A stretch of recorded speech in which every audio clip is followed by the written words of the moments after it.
लक्ष इकडे आहे असं समजून मी कविता सादर करतोय. कवितेचं नाव आहे वड म्हणला बाई तुला दोन्ही हात जोडले. का ही नाही साधी कल्पना आहे. वडामधला आणि त्या बाई मधला तो संवाद आहे, बाकी दुसरं तिसरं काही नाही. ही एक बाई लगबगीनं पूजेसाठी आली. ही एक बाई लगबगीनं पूजेसाठी आली. भक्तिभावाने वडाला चक्रा मारू लागली. भक्तिभावाने वडाला चक्रा मारू लागली. वड देवा पूजा पदरात घे. वड देवा पूजा पदरात घे. जन्मोजन्मी पुन्हा मला हाच पती दे. जन्मोजन्मी पुन्हा मला हाच पती दे. आश्चर्याने वडाने विचारलं, हाच पती पाहिजे? आश्चर्याने वडाने विचारलं, हाच पती पाहिजे? काही म्हण बाई तुला खरंच मानलं पाहिजे. काही म्हण बाई तुला खरंच मानलं पाहिजे. त्याच्यावरती बाई काय म्हणाली, काय करणार वड दादा, खूप विचार केला. काय करणार वड दादा, खूप विचार केला. हाच नवरा राहू दे म्हणून आतून आवाज आला. हाच नवरा राहू दे म्हणून आतून आवाज आला.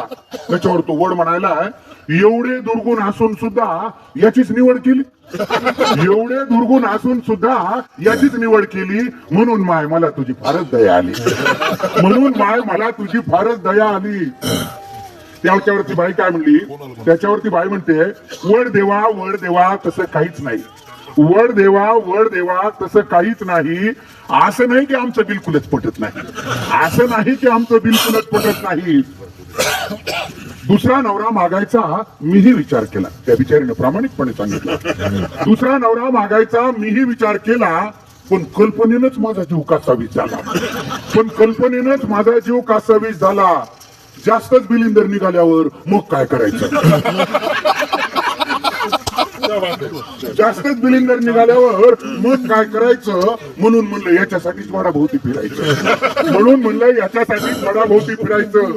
तुम्हाला तर माहिती आहे देवा मी काही कमी नाही. तुम्हाला तर माहिती आहे देवा मी काही कमी नाही. बिचाऱ्याच्या डोक्याला केस सुद्धा ठेवला नाही. बिचाऱ्याच्या डोक्याला केस सुद्धा ठेवला नाही. अधून मधून गुरगुर करत मी थोडंच ऐकते. अधून मधून गुरगुर करत. पहा या ओळीला पुरुष रसिक सुद्धा दाद देतात. याच्यापेक्षा स्वच्छ मनाची माणसं असू शकतात. अधून मधून गुरगुर करत मी थोडंच ऐकते. एका कानाने ऐकून एका कानानं ऐकून दुसऱ्यानं सोडून देते.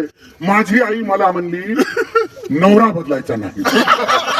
पहा म्हणजे तो आतून आलेला आवाज कुठून आलेला होता. आजकाल हा आवाज फार झाला. माझी आई मला म्हणली नवरा बदलायचा नाही. एवढा बावळट माणूस तुला कुठेच मिळायचा. माझी आई मला म्हणली एवढा बदलायचा नाही, नवरा बदलायचा नाही. एवढा बावळट माणूस तुला कुठंच मिळायचा नाही. तुम्हीच सांगा वड देवा आईचं मन मोडू का.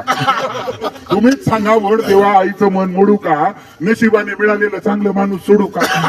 नशिबाने मिळालेलं चांगलं माणूस सोडू का.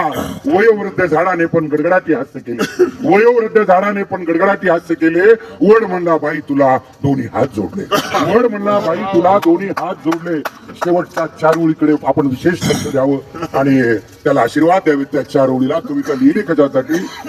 शेवटी वड काय म्हणतोय, न विसरता दरवर्षी पूजेसाठी येत जा. न विसरता दरवर्षी पूजेसाठी येत जा. झाडांसाठी आयुष्यातला थोडा वेळ देत जा.